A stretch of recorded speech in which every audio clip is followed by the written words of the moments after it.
Ça me fait vraiment plaisir d'être ici aujourd'hui pour partager ma réflexion sur le lieu de décès et sa relation avec le concept de la bonne mort. Je suis content parce qu'on a fait déjà un petit bout de chemin là-dessus ce matin. Alors aujourd'hui, en soins palliatifs, le lieu de décès est considéré comme un élément clé de la prise en charge en fin de vie. Comme on a discuté ce matin, il est généralement accepté que le décès à domicile serait le lieu de décès à privilégier, le meilleur pour le patient. Et ceci est fait souvent en mettant en opposition le domicile et l'hôpital. Mais à noter, il y a très peu d'études en pédiatrie là-dessus. Puis on s'est posé la question, est-ce que ceci se fait vraiment dans le meilleur intérêt des enfants et des familles? Puis est-ce qu'on pourrait penser autrement ce dilemme entre le décès à domicile et le décès à l'hôpital? On a donc essayé de répondre à ces questions en faisant une revue de littérature, aussi au niveau médical, éthique et anthropologique. Et donc, voici quelques résultats. D'abord, en fait, le lieu de décès ne serait pas forcément meilleur selon pour les patients, dans le sens où il n'est pas nécessairement plus confortable ou plus humain, et c'est pas toutes les personnes qui veulent décéder à domicile. Il y a jusqu'à 30 personnes qui ne voudraient pas, et jusqu'à 40 personnes qui n'auraient pas de préférence. Ensuite, on pourrait se dire que le meilleur lieu de décès pourrait être selon les préférences du patient, et c'est-tu mieux comme ça?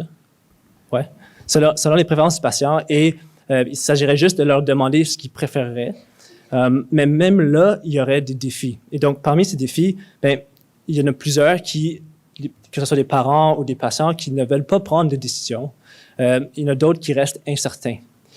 Ensuite, il y a des enjeux plus au niveau organisationnel, dans le sens où la fin de vie demande souvent beaucoup de ressources. Il n'est pas toujours possible d'obtenir ces ressources au lieu de décès souhaité. Et donc, cette complexité façonne malgré elle les préférences des familles.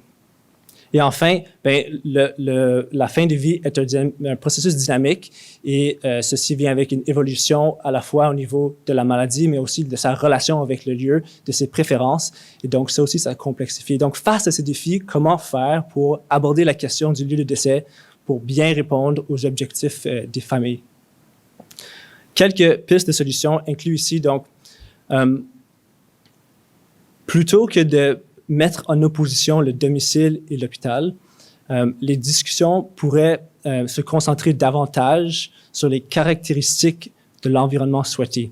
Par exemple, la sécurité ou la familiarité, ou pouvoir être entouré par ses proches.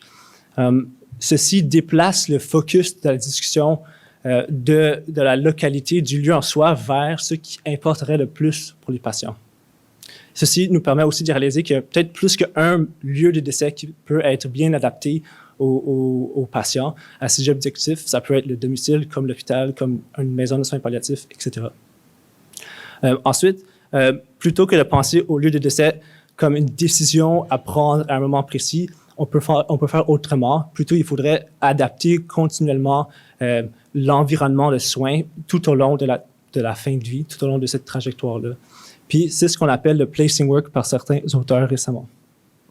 Et ceci s'inscrit aussi dans une éthique de care, une logique de soins qui nous encourage à éviter certaines décisions, ou en fait questions décisives du genre « où voulez-vous mourir ?», mais plutôt encourager un accompagnement fondé sur des questions du genre « qu'est-ce qui est important pour vous en fin de vie ?» Et donc, je vous laisse avec 3 messages clés. Pour un même patient donné, il pourrait y avoir plusieurs plusieurs meilleurs lieux de décès, soit tout endroit aligné aux valeurs, besoins et objectifs de fin de vie des patients. 2, quand on aborde la question du lieu de décès avec les familles, idéalement, il faudrait aller au-delà de la question de demander où ils préféreraient mourir.